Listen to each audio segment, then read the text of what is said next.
Ja wiem.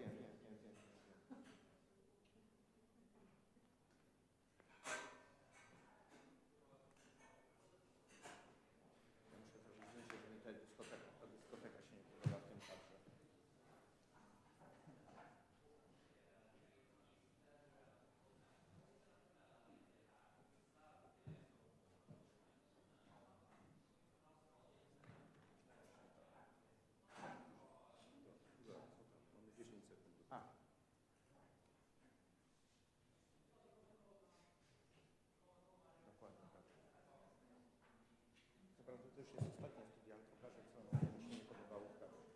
Tu jest dyskoteka. Właśnie jak dzisiaj oglądałem, patrzę trochę jak przedszkole. Dokładnie. Podróżnikiewicza. To nie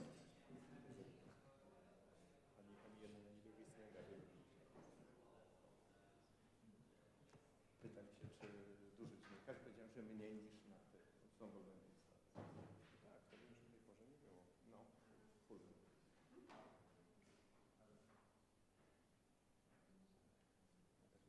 Jak byliśmy na bojowej, to niektórzy byli ci sami.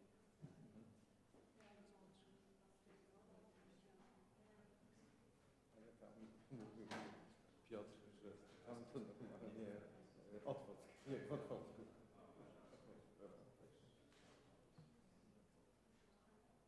Wszędzie tutaj tak naprawdę to taka atmosfera, że to z wizji to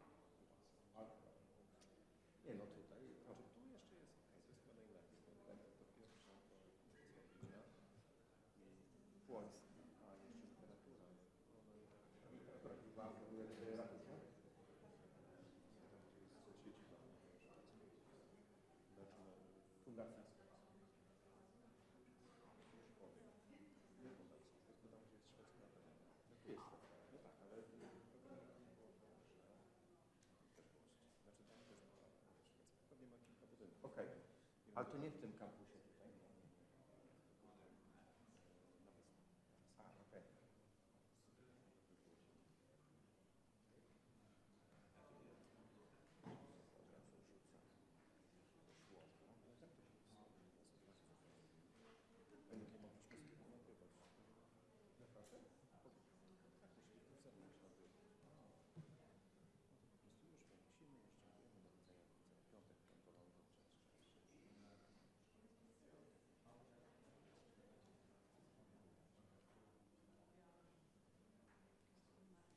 No właśnie.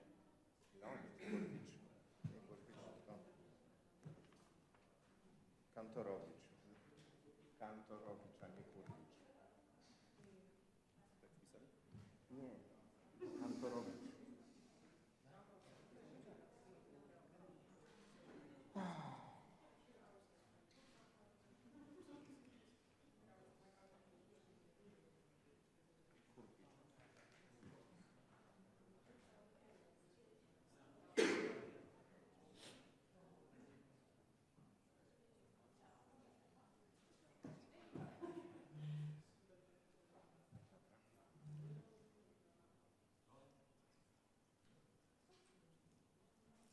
Niestety.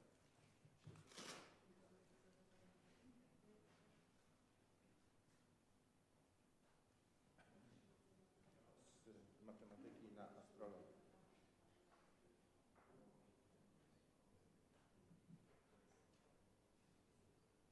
Tak to wygląda. Zrozumiałem. Ja studia Barcelony. No to jest w ogóle moje studio takie do innych rzeczy. Czyli to jest fala, tam są te elementy. Tak, to też będzie wszystko ten cały wystrój To pozostaje. jest element zmienny. Ja mogę sobie, każdy z tych elementów mogę sobie dopasowywać, ale bo tak sobie zaplanowałem studio, że jak robię mniejsze, to tylko tamtą ściankę przesyłam, przestawiam to, tamtą ściankę i tutaj jest jeszcze taki okrągły jeden.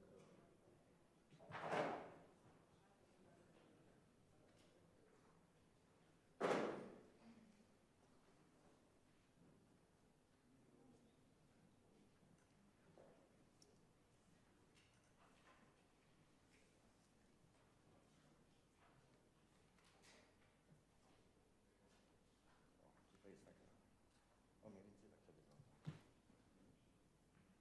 To jest taka siateczka I to jest plazma normalnie, nie? i to jest plazma, tak.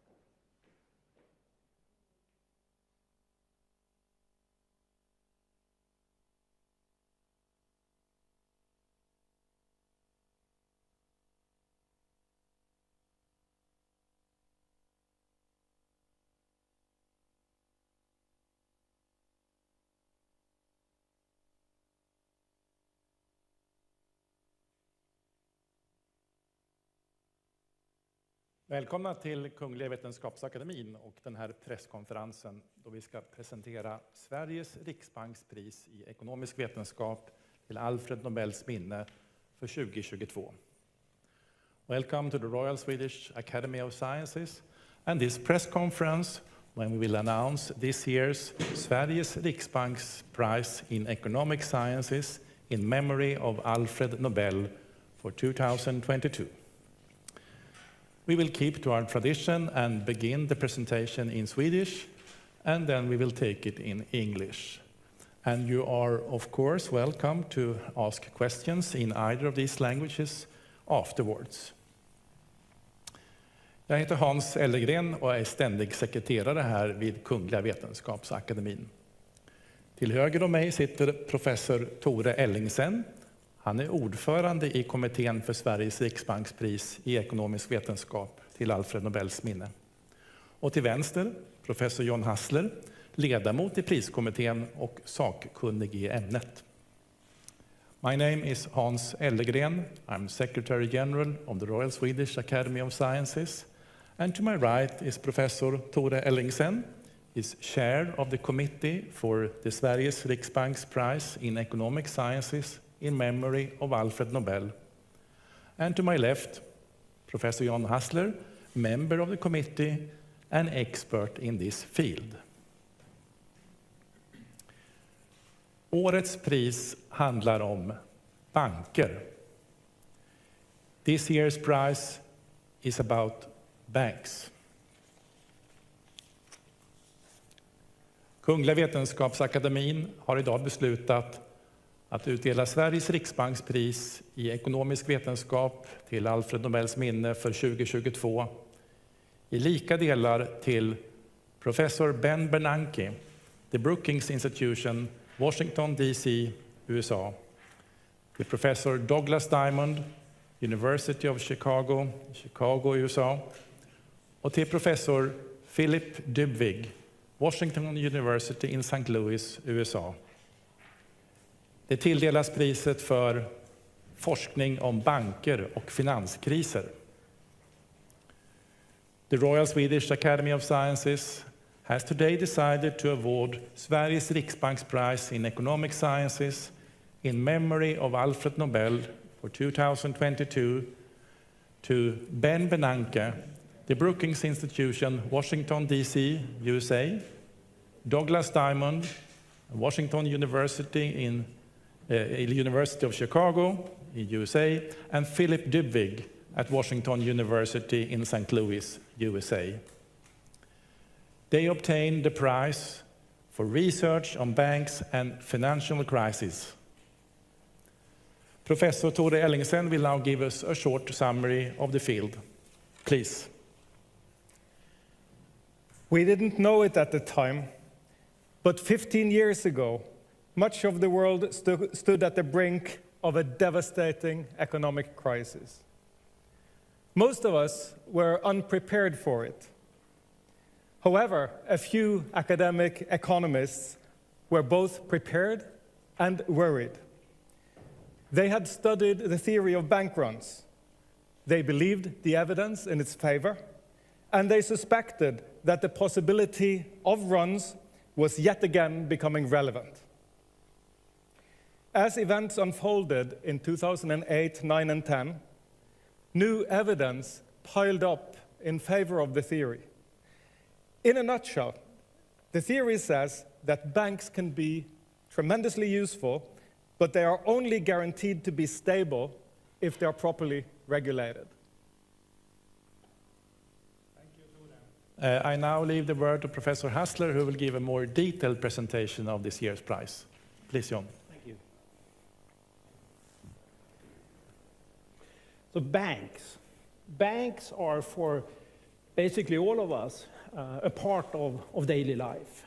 Most of the time, banks and the banking system works well, but sometimes part of it, or perhaps even the whole system fails. Banks go under, and a self-propelling downward spiral can start, leading to catastrophic consequences and even financial crisis.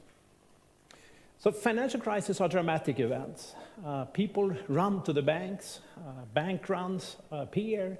This can lead to banks failing, and this can spread like a wildfire to other banks and actually to the rest of the world. And we know that the consequences of these series of events are very dramatic, and they can also be quite long. We have seen these things happening in history many times, but we have also seen that it can happen during modern times in our economy today. So when you think about the consequences of financial crisis, and in particular about the central role that banks play, many questions arise. Couldn't we do without banks? Do we really need to have them? Is it the case that banks are inherently unstable, or is there some flaw in the construction of banks that could be fixed?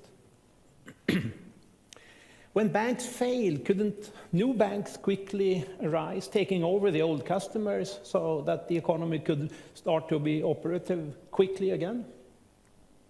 And we also hear that banks create money. Is that even legal?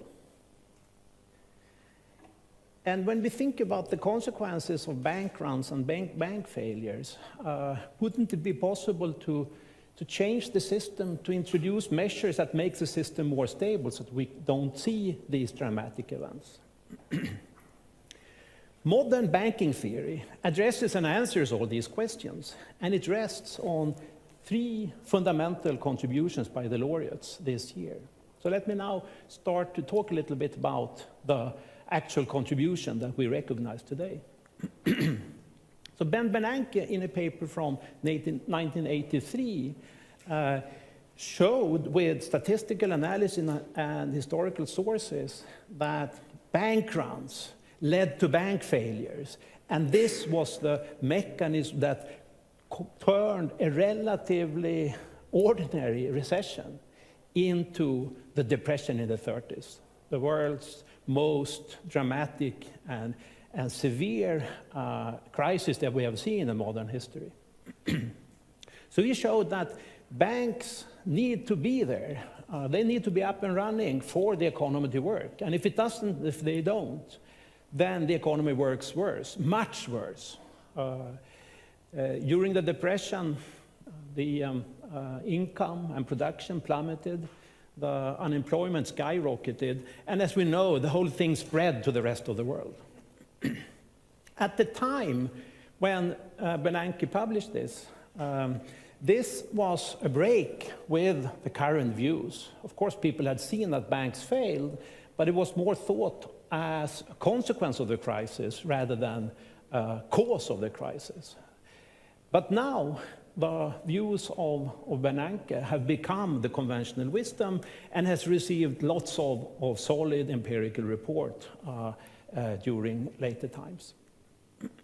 Diamond and Dybwig, in a paper in 1983, showed that banks are perfectly constructed to make sure that savings are transferred to productive investments. They do that by stepping in as an intermediary, a middleman, solving a quite natural conflict between savers and borrowers. And that conflict is that borrowers, they want to have liquid assets. They want to have access to their savings, while, so did I say borrowers? Of course, I mean savers. They want to have access to their savings all the time. And on the other hand, borrowers that make investments in, say, homes or in factories, they need to have a long-term commitment. So banks step in by doing what is called maturity transformation. And they then accept deposits from savings that savers can have access to continuously, and they transform that into long-term assets, the lending to households and firms. So in a sense, you could say that this is creating liquidity, creating money, not from thin air, but from the long-term assets, the lending that the banks do. So this was part of the paper. What they also show in this paper is that this maturity transformation is inherently vulnerable. If a rumor starts that people are going to take out their money from the bank, then everyone has an incentive to rush to the bank to take out money in time and not come last in line for taking out the money. And this can create failing banks. And this is something that's inherent in the maturity transformation. So maturity transformation is important, but it's also vulnerable. Diamond, he showed that banks are also perfectly constructed to serve another important purpose, and that is to monitor the borrowers. And they do that on behalf of the savers, again as a middleman between, an intermediary between the savers and the borrowers. So banks can do this in an efficient way, reducing the cost of credit and making it possible to finance more productive investments in society. A problem with this is that this monitoring requires knowledge about the borrowers. This is built up during the relation with the bank. And when a bank fails, this knowledge disappears and cannot easily be transferred to other banks. And that is why it's difficult for new banks to take over the old customers. And this is a reason for why banking crises tend to have very long-lasting consequences. So what's the importance of all this for society? Well, as I said, the laureates have provided the foundation for our modern understanding of why banks are needed, why they are vulnerable, and what to do about it. So in the laureates' work, it's shown that deposit insurance is a way of short-circuiting the dynamic behind bank runs. So with deposit insurance, there's no need to run to the bank, and bank runs don't really need to start. They also show that liquidity provision, lending of last resort from the central bank is a way of dealing with this.